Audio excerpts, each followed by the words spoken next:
കല്യാണിസ്റ്റിലെ മലയാളി സമാജത്തിൻ്റെ ഓണാഘോഷ പരിപാടിയിലേക്ക് ഞങ്ങൾക്ക് ചെറിയൊരു ക്ഷണം കിട്ടിയിട്ടുണ്ടായിരുന്നു. അപ്പോൾ അതിനുവേണ്ടി ഞാൻ രാവിലെ തന്നെ പുറപ്പെടാണ് കേട്ടോ. അപ്പോൾ ഓല ബുക്ക് ചെയ്ത കാരണം ഓല ബുക്ക് ചെയ്തിട്ടുണ്ടായിരുന്നു. ഞാൻ അവിടേക്ക് പോവാണ്, ബാക്കി എല്ലാവരും അവിടെ എത്തിച്ചേരാമെന്നാണ് പറഞ്ഞിട്ടുണ്ടായിരുന്നത്. അപ്പോൾ അവിടേക്ക് പോകാൻ എല്ലാ പ്രാവശ്യം റെഡ് ഇടാറ് ബ്ലൗസ്, ഇപ്രാവശ്യം ഗ്രീൻ ഇട്ട് ചെയ്യാമെന്ന് വിചാരിച്ചു. അവിടെ എത്തിയപ്പോഴാണ് മനസ്സിലായത് ക്ലാസ് റൂമിൽ ക്യാമറ മോഡൽ സ്കൂളിലാണ് പ്രോഗ്രാം നടക്കുന്നത്. മോഡൽ സ്കൂളിലെ ക്ലാസ് റൂമിലാണ് ഞങ്ങൾക്ക് ഡ്രസ്സ് ചേഞ്ച് ചെയ്യാനായിട്ട് സ്ഥലം തന്നിട്ടുണ്ടായിരുന്നു. പക്ഷേ ക്ലാസ് റൂമിൽ വിൻഡോ ഓപ്പണാണ്, അതേപോലെ ക്യാമറ. അപ്പോൾ ആതിര കയറി അത് കവർ ചെയ്യേണ്ടതാണ് നിങ്ങൾ കണ്ടുകൊണ്ടിരിക്കുന്നത് കേട്ടോ. പിന്നെ എല്ലാവരും വന്നു, ഡ്രസ്സ് ചേഞ്ച് ചെയ്തു, മേക്കപ്പ് തുടങ്ങി. എല്ലാവരും പരസ്പരം സഹായിച്ചുകൊണ്ട് മേക്കപ്പ് ചെയ്യുകയാണ്. അതിൻ്റെ ഇടയിൽ കൂടെ അനുവും ഡാനിയും വന്നു. അവരുടെ നാടൻ പാട്ടിൻ്റെ ഡാൻസിനുണ്ട്. അപ്പോൾ അവർ ഓൾറെഡി സെറ്റപ്പായിട്ടാണ് വന്നത്, ഡ്രസ്സൊക്കെ ചെയ്തിട്ടാണ് വന്നത്. പിന്നെ ഫോട്ടോ കൊടുക്കേണ്ട ഇഷ്ടമൊന്നുമില്ല, പക്ഷേ ഫോട്ടോക്കൊക്കെ വന്നു കഴിഞ്ഞ് ചാടി വന്ന് നിന്നോളെ. അവരാണ് ഫുൾ നാടൻ പാട്ടിൻ്റെ കോസ്റ്റ്യൂമും ഒക്കെ സെലക്ട് ചെയ്യണതൊക്കെ. അപ്പോഴേക്കും കലാഭമണിയുടെ പാട്ട് വന്നു. ഞാൻ എൻ്റെ സെമി ക്ലാസിക്കൽ സൗണ്ടാണെന്നുള്ള കാര്യമൊക്കെ ഞാൻ മറന്നു, റൗണ്ടാണെന്നുള്ളതൊക്കെ ഞാൻ മറന്നു. ഞാൻ തുള്ളി തുടങ്ങി കലാഭമണിയുടെ പാട്ട് കേട്ടപ്പോൾ. ആരാ തുള്ളാത്തല്ലേ? കലാഭമണിയുടെ പാട്ട് കേട്ട് കഴിഞ്ഞാൽ അനു തുള്ളിയില്ല, കാരണം അനു ഒരു വലിയ കുലസ്ത്രീയായ കാരണം അനു വല്ലാണ്ട് തുള്ളിയില്ല. ഞാൻ തുള്ളി തുടങ്ങി. മേക്കപ്പ് പുരോഗമിക്കുകയാണ്. ബിന്ദു ചേച്ചിയൊക്കെ വന്നിട്ടുണ്ടായിരുന്നു ഞങ്ങളെ സഹായിക്കാനായിട്ട്. എല്ലാവരും കൂടിയിട്ട് പരസ്പരം സഹായിച്ചിട്ടും പിന്നെ മേക്കപ്പ് മുന്നേറിക്കൊണ്ടിരിക്കുകയാണ്. അതിൻ്റെ ഇടയിൽ കൂടെ അവരിങ്ങനെ ഫോൺ വിളിക്കേണ്ടത്. 11 o'clock ഞങ്ങളുടെ ടൈമായിരുന്നു, ഞങ്ങൾക്ക് തന്ന സ്ലോട്ട് 11 o'clock പക്ഷേ ഞങ്ങളുടെ മേക്കപ്പ് കഴിയാത്തവരെ ഞങ്ങളവിടെ കുറച്ച് താളം ചവിട്ടി നിന്നു. പ്രോഗ്രാം ഇങ്ങനെ ഞങ്ങൾ വരുമ്പോൾ തന്നെ തുടങ്ങിയിരിക്കുന്നു, കണ്ടിന്യൂ ചെയ്തുകൊണ്ടിരിക്കുകയാണ് കേട്ടോ. പക്ഷേ ഞങ്ങൾ പുറത്തെത്തിയപ്പോഴേക്കും ഞങ്ങളുടെ സ്ലോട്ടിൻ്റെ സമയം കഴിഞ്ഞാൽ ഞങ്ങൾക്ക് അവിടെ വെയിറ്റ് ചെയ്യേണ്ടി വന്നു. സാംസ്കാരിക സമ്മേളനം തുടങ്ങി പറഞ്ഞു. അപ്പോൾ ഞാൻ ആദ്യമായിട്ട് വർത്താനം പറഞ്ഞു കുറച്ച് നേരം. അപ്പോഴേക്കും ഡാനിമോളും അതിനൊക്കെ വന്ന് സ്റ്റേജ് എങ്ങനെയുണ്ടെന്ന് നോക്കാൻ വന്നു. സ്റ്റേജിൽ എങ്ങനെയാണ് നിൽക്കണ്ടേ ഡാൻസിന്, നാടൻ പാട്ടിൻ്റെ ഡാൻസിന് എന്നൊക്കെ നോക്കാൻ വേണ്ടി അവർ പുറത്ത് വന്ന് ഡിസ്കസ് ചെയ്യാണ്. എവിടേക്കാണ് അവിടേക്കാണ് നിൽക്കണ്ടേന്ന് കാൽക്കുലേറ്റ് ചെയ്ത് വെക്കുകയാണ്. ഞങ്ങളപ്പോഴും വെയിറ്റ് ചെയ്തുകൊണ്ടിരിക്കുക. ബോറടിച്ചിട്ട് ഞാൻ വീണ്ടും ക്ലാസ് റൂമിലേക്ക് തന്നെ വന്നു. അതിൻ്റെ കോറിഡോറിൽ ആതിര കിട്ടിയതാണ്. നമ്മുടെ ആതിര പാവം, അതിന് ഭയങ്കര വയ്യായിരുന്നു, എന്തോ ഇൻഫെക്ഷനായിട്ട് ഡോക്ടറൊക്കെ കണ്ട് ഗുളികയൊക്കെ കഴിച്ചിട്ട് പാവം വന്നിട്ടുണ്ടായിരുന്നു. ഭയങ്കര ടയേർഡായിരുന്നു, എന്നാലും വന്നു, നന്നായി കളിക്കുകയും ചെയ്തു. എൻ്റെ നിന്ന് കുറച്ച് ചീത്തയും കിട്ടി, എന്നാലും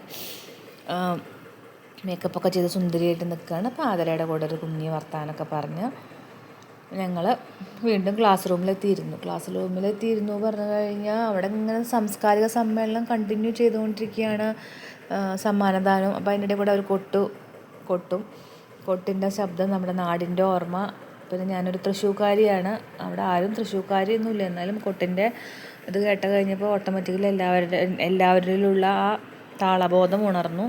എല്ലാവരും കൊട്ടലാരംഭിച്ചു. അതിനനുസരിച്ചിട്ട് അങ്ങനെ ഞങ്ങളുടെ ബോറടിയെ ഒരു എൻജോയ്മെൻറ്റ് മോഡിലേക്ക് ഞങ്ങൾ മാറ്റി.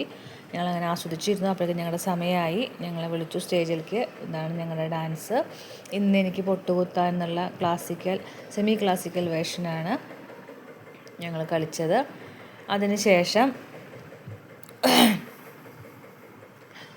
അതിനുശേഷം വേറൊരു ഡാൻസ് കൂടി ഉള്ള കാരണം ഞങ്ങൾ പെട്ടെന്നൊക്കെ തന്നെ ഡ്രസ്സ് മാറി നാടൻ പാട്ടിൻ്റെ ഡ്രസ്സാണ് കേട്ടോ. അത് നാടൻ പാട്ടിൻ്റെ ഡ്രസ്സ് എന്ന് പറഞ്ഞാൽ ഒരുപാട് പാട്ടുകൾ നാടൻ പാട്ട് ഒരു കോർത്തിണക്കിക്കൊണ്ട് ഒരു ഫ്യൂഷൻ സോങ് പോലെയാണ് ഞങ്ങൾ ചെയ്യുന്നത്. അപ്പോൾ അതിൻ്റെ കോസ്റ്റ്യൂമാണ്. ആദ്യം ഇതിൻ്റെ കൂടെ ഞങ്ങളൊരു ഓറഞ്ച് ബ്ലൗസ് ഇട്ടുണ്ടായിരുന്നത്. ഇപ്പം നമുക്ക് തോന്നി എപ്പോഴും ഇട്ട് കഴിഞ്ഞാൽ ഒരു ഭംഗിയില്ലല്ലോ. അപ്പോൾ ഞങ്ങൾ ഓർണമെൻറ്റ്സും ബ്ലൗസൊക്കെ കളറൊക്കെ ചേഞ്ച് ചെയ്ത് ഒരു വെറൈറ്റി പിടിച്ചതാണ്. അപ്പോഴും അവിടെ കണ്ടിന്യൂ ചെയ്തുകൊണ്ടിരിക്കുകയാണ്. ഞങ്ങൾ രാവിലെ വരുമ്പോൾ തുടങ്ങിയ പ്രോഗ്രാം അപ്പോൾ ഒരു 3 മണിക്കായിട്ടുണ്ടാവും, എന്നിട്ടും അത് കണ്ടിന്യൂ ചെയ്യാണ്. അപ്പോൾ സമയമൊക്കെ അങ്ങോട്ടും ഇങ്ങോട്ടൊക്കെ മാറിയ കാരണം ഞങ്ങൾ വെയിറ്റ് ചെയ്യുകയാണ്. നല്ല വിശപ്പുണ്ട്. വിശപ്പിൻ്റെ വിളിയെന്ന് കേട്ടിട്ടുണ്ടോ?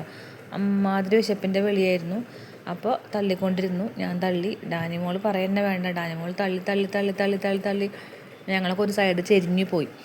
എന്നാലും ആ സമയത്ത് ഡാനിമോളിലെ തള്ളലൊരു ആവശ്യമായിരുന്നു, കാരണം എല്ലാവരും അത്രയും ടയേർഡായിരുന്നു.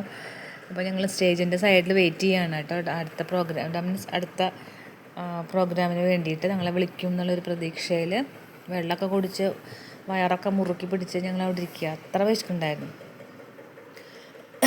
പിന്നെ അങ്ങനെ വെയിറ്റ് ചെയ്ത് തൂപ്പൊക്കെ പിടിച്ച് ഇപ്പോൾ വിളിക്കും എന്നുള്ളൊരു പ്രതീക്ഷയിലിരിക്കുമ്പോൾ നല്ലൊരു പ്രോഗ്രാമായിരുന്നു കേട്ടോ. അവിടുത്തെ എല്ലാ പ്രോഗ്രാമും സൂപ്പറായിരുന്നു. അവിടെ യൂത്ത് വിങ് ഉണ്ട്, ലേഡീസ് ഉണ്ട്, ജെൻസ് ഉണ്ട്, അത് സെപ്പറേറ്റ് വിങ് ഉണ്ട്. അതിൻ്റെ പ്രോഗ്രാമുള്ള കാരണം നിറച്ച ആൾക്കാർ പ്രോഗ്രാമിനുണ്ട്, ഭക്ഷണം കഴിക്കാനുണ്ട്, കാണാനുണ്ട്. ഒരു കണ്ടിന്യൂറ്റി നഷ്ടപ്പെടുന്നില്ല. അപ്പോഴേക്ക് ഞങ്ങളുടെ ഡാൻസായി, ഞങ്ങളെ വിളിച്ചു, ഞങ്ങൾ സ്റ്റേജിൽ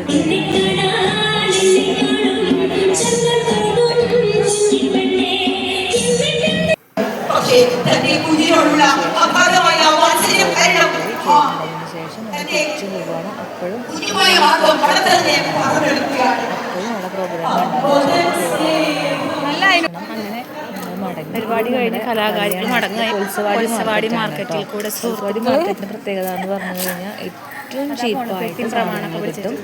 ജീവിക്കാൻ ഏറ്റവും സൗകര്യമുള്ളൊരു പ്ലേസ് എന്നാണ് പറയുക. കല്യാണി കുറച്ച് കൺജസ്റ്റഡ് ആണ്. പക്ഷേ ഈ മാർക്കറ്റ് ഭയങ്കര വില കുറവാണ്. സാധനങ്ങൾ 8 സെറ്റ് സാധനങ്ങൾ കിട്ടും. ഉത്സവാടി മാർക്കറ്റ് എല്ലാം കിട്ടും. അത് അത്ര വില കുറവിൽ കിട്ടും. എൻ്റെ ക്യാമറ വൈദഗ്ധ്യമാണ് ഈ കാണുന്നത് കേട്ടോ. ഞാൻ നടന്ന് വീഡിയോ കളിയാണ്.